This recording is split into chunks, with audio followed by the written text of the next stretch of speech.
ನಮಸ್ಕಾರ, ನೀವು ನೋಡ್ತಾ ಇದ್ದೀರಾ ಯು ಟೈಮ್ಸ್ ಕನ್ನಡ. ನಾನು ಪವಿತ್ರ ಕೆ. ಡಿ.ಕೆ. ಶಿವಕುಮಾರ್ ಅವರ ಸಚಿವ ಸಂಪುಟ ವಿಸ್ತರಣೆಯಲ್ಲಿ ಕೋಲಾರ ಜಿಲ್ಲೆಯನ್ನ ಸಂಪೂರ್ಣವಾಗಿ ನಿರ್ಲಕ್ಷ್ಯ ಮಾಡಲಾಗಿದೆ. ಈ ಒಂದು ಮಂತ್ರಿಗಿರಿ ಸ್ಥಾನ ವಿಚಾರದಲ್ಲಿ ಕೋಲಾರ ಜಿಲ್ಲೆಗೆ ಪದೇ ಪದೇ ಅನ್ಯಾಯ ಆಗ್ತಾ ಇದೆ. ಯಾಕೆ? ಕೋಲಾರ ವಿಧಾನಸಭಾ ಕ್ಷೇತ್ರದಲ್ಲಿ 6 ವಿಧಾನಸಭಾ ಕ್ಷೇತ್ರಗಳಲ್ಲಿ 4 ವಿಧಾನಸಭಾ ಕ್ಷೇತ್ರಗಳು ಕಾಂಗ್ರೆಸ್ ಶಾಸಕರೇ ಇದ್ದಾರೆ. ಆದರೂ ಕೂಡ ಈ ಒಂದು ಮಂತ್ರಿಗಿರಿ ಸ್ಥಾನವನ್ನ ನಿಭಾಯಿಸೋದ್ರಲ್ಲಿ ಕೋಲಾರದ ಶಾಸಕರು ಶಕ್ತರಲ್ವಾ ಅಥವಾ ಹೈಕಮಾಂಡ್ಗೆ ಕೋಲಾರ ಜಿಲ್ಲೆ ಕಾಣಿಸ್ತಾ ಇಲ್ವಾ? ಈ ಒಂದು ಪ್ರಶ್ನೆಗಳನ್ನ ಸಾರ್ವಜನಿಕರು ಪಕ್ಷಾತೀತವಾಗಿ ಕೇಳ್ತಾ ಇದ್ದಾರೆ.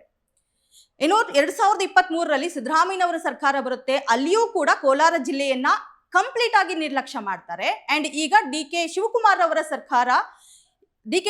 ಅವರ ನೇತೃತ್ವದಲ್ಲಿ ಏನು ಸರ್ಕಾರ ರಚನೆಯಾಗಿದೆ, ಸೊ ಇಲ್ಲಿಯೂ ಕೂಡ ಕೋಲಾರ ಜಿಲ್ಲೆಯನ್ನ ಸಂಪೂರ್ಣವಾಗಿ ನಿರ್ಲಕ್ಷ್ಯ ಮಾಡಲಾಗಿದೆ.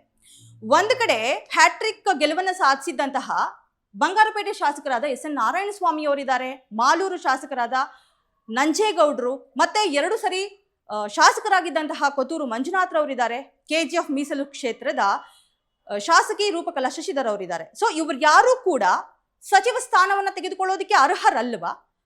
ಹಾಗೇನೆ ಮಹಿಳಾ ಕೋಟಾದ ಅಡಿ ರೂಪಕಲಾ ಶಶಿಧರ್ ಅವ್ರಿಗೂ ಕೂಡ ಸಚಿವ ಸ್ಥಾನವನ್ನ ನೀಡಬಹುದಾಗಿತ್ತು, ಅಲ್ಲೂ ಕೂಡ ನಿರ್ಲಕ್ಷ್ಯಕ್ಕೆ ಒಳಗಾಗಿದೆ. ಇಷ್ಟೇ ಅಲ್ಲದೆ ಒಂದು ಅಭಿವೃದ್ಧಿ ಕಾರ್ಯ ಆಗಿರಬಹುದು, ಒಂದು ಅನುದಾನವನ್ನ ಕೋಲಾರ ಜಿಲ್ಲೆಗೆ ತರುವಂತದ್ರಲ್ಲಿರಬಹುದು, ಈಗ ಸಚಿವ ಸ್ಥಾನವನ್ನ ಕೊಡೋದ್ರಲ್ಲಿರಬಹುದು, ಹೈಕಮಾಂಡ್ ನಮ್ಮ ಕೋಲಾರ ಜಿಲ್ಲೆಯನ್ನ ಸಂಪೂರ್ಣವಾಗಿ ನಿರ್ಲಕ್ಷ್ಯ ಮಾಡಿದ್ದಾರೆ. ಸೊ ಯಾವುದೇ ಅಭಿವೃದ್ಧಿ ಕಾರ್ಯಗಳಲ್ಲಿಯೂ ಕೂಡ ನಮ್ಮ ಕೋಲಾರದ ಜನತೆಗೆ ಮೋಸವಾಗಿದೆ, ಅನ್ಯಾಯವಾಗಿದೆ. ಈ ಎಲ್ಲಾ ಪ್ರಶ್ನೆಗಳಿಗೂ ನಮ್ಮ ಕೋಲಾರದ ಮತದಾರರೇ ಉತ್ತರ ಕೊಡಲಿದ್ದಾರೆ. ಮತ್ತಷ್ಟು ಇಂಟ್ರೆಸ್ಟಿಂಗ್ ಸುದ್ದಿಗಳಿಗಾಗಿ ನೋಡ್ತಾ ಇರಿ ಯು ಟೈಮ್ಸ್ ಕನ್ನಡ, ಸದಾ ನಿಮ್ಮೊಂದಿಗೆ.